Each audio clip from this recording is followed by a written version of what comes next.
Hi there and welcome to bitesizeblender.com. This short tutorial is going to cover the user preferences in Blender, which is quite useful, especially if you want to use some add-ins or you want to change the way that the default behavior works in Blender. Simplest way to get to it is go to the File menu, down to User Preferences, and here you have everything starting from Interface. I haven't personally changed a lot on the Interface tab. I would leave it as B. There's the Editing tab. Again, there's main things like auto keyframing, which is if you're doing animation you really want this on, but again you can override these settings.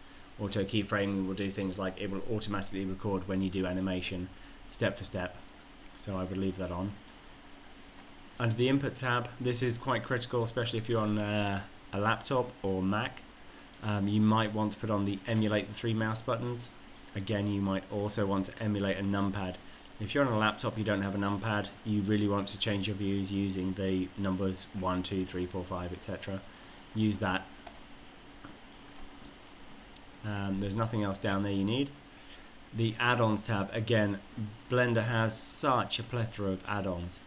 Not all enabled by default, but you can also see what is enabled. Okay, so all of these guys are enabled, so you can do things like add extra objects, the bulk factory. You can also see what's being disabled by default, and then you can choose by type. So if you want to say, okay, well, in the game engine, what add-ons are available, you've got them there. Animation, all these things. Mesh objects, and new add-ons come available all the time. So you might just want to go in here and say, actually, you know, I want this on, and that's it on. Themes is more to do with colors, how everything works in Blender.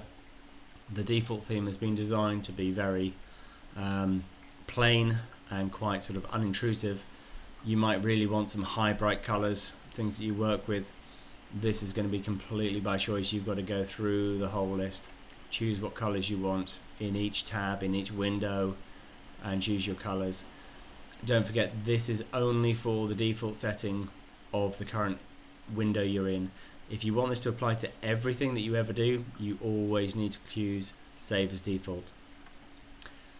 File is just the default file path. Again, you might want to change your drive, so you might be running off running off a C drive, and you want to save default temp drive to the D, especially if you're doing things like animations or if you're doing particle systems. You want them to save off to the D drive.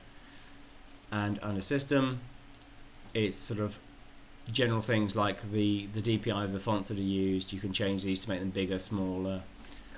You've got your sound system in here and various other things. There's not much under the user preferences that you can't change, but always make sure if you want it to become your default, use your Save as Default button here down.